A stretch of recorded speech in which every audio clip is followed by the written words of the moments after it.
So hello, welcome. This is Erica Glessing. You're joining me on the Erica Glessing Show, where you receive 8 minutes of daily inspiration for entrepreneurs and light workers. And my next guest is so light. You are just going to be thrilled with the energy of this person. I can't even believe she's on my show. She's been on CBS. She's been on national television. Here she is with me. Oh my goodness. Welcome, Dr. Jen Faber. How are you? Well, lovely. Thank you, Erica, so much for having me for that really lovely introduction. I'm happy to bring the light today. I know. So how do we get that? How do we wake up and just start like changing? How do we not like get into all the crap that sits on our shoulders? Like what is that you do where we cut through that and start living differently?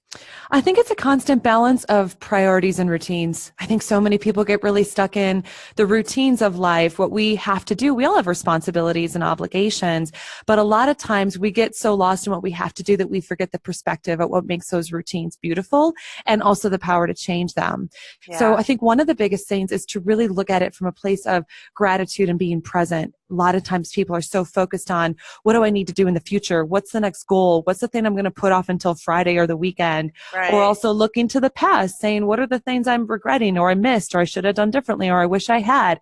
And a lot of times the first thing I recommend is if you're feeling like you don't have the level of happiness that you want, it's a choice of looking at your life from a different lens. Look at your life now, the same exact routines, and ask yourself, what can I appreciate about the sameness that's in my life? What can I appreciate about the constants, about the commute, about the job, about making my kids breakfast? What are the things that I've just taken for granted or I'm just doing in my life where I'm running on autopilot and I've forgotten to look at it from a different lens of, I'm so grateful I'm in this car sitting in traffic because I get to provide for my family. I'm so grateful I have these beautiful, rambunctious children that wake me up at 4 a.m. because they're mine. I think one thing that when I was like traveling teaching happiness, one of the things that I tell people is sit down with a blank piece of paper and write gratitudes until your energy shifts, because you can't actually be expanded in gratitude and be grumpy. It just It's so doesn't true. work. And I You think just can't do it. Try it's it. It so doesn't true. work. Well, and I think we're at an interesting point in society now where life moves faster, work moves faster, time moves faster. So all of a sudden, I think we get caught in more in projecting this way of life on social media feeds and what am I succeeding at work and what's my pay grade and what are all these things that I'm doing. And we actually forget to look at gratitude from a very simple, fundamental life scale.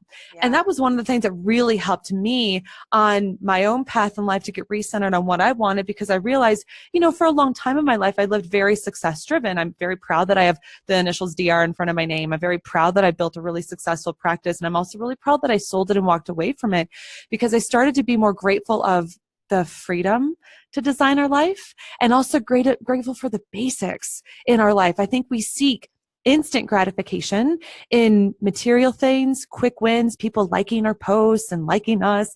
And then we forget to be grateful that we have eyes so we can see and that we can taste the food that's on our plate and that we have clean water and that we have legs that we can go for a walk.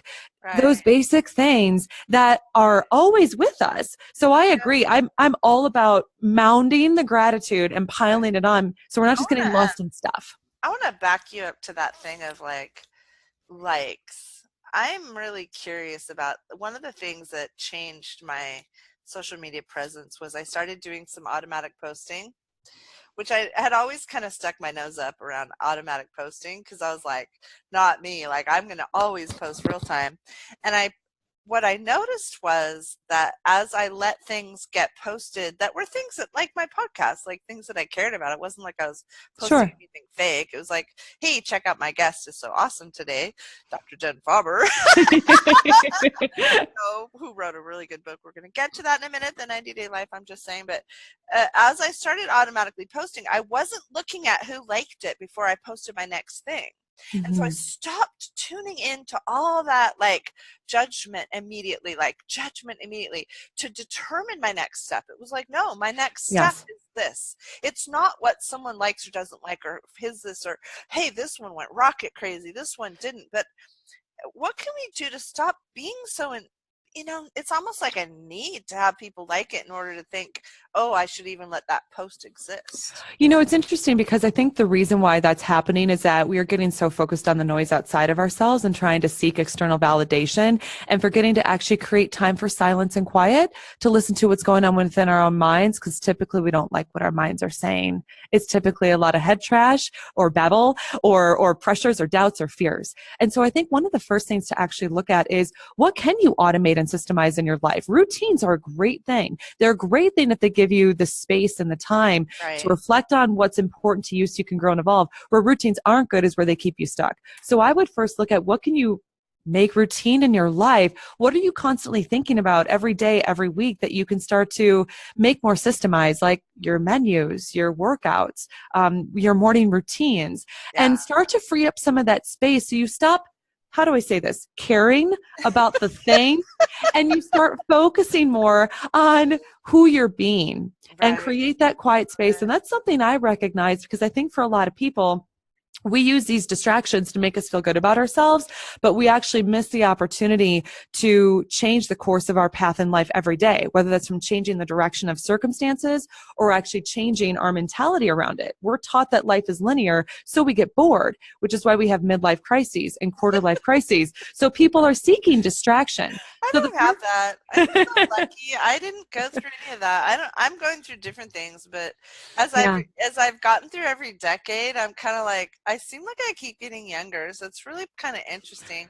But let's go over and talk about your book, because it is such a short podcast, and your book is saying, talk about me, because it's really a nice book, and it's the 90-day life, and it's really about changing one's way of living. And tell us a little bit about the book and like what gave you the inspiration for it, and just let people in on that a little bit. Yeah, this is all about a journey of impermanence. So the book, The 90-Day Life, How to Live More in 3 Months Than You Have in 3 Years, was somewhat bred from my own personal journey, but also professionally, how I love to impact people now.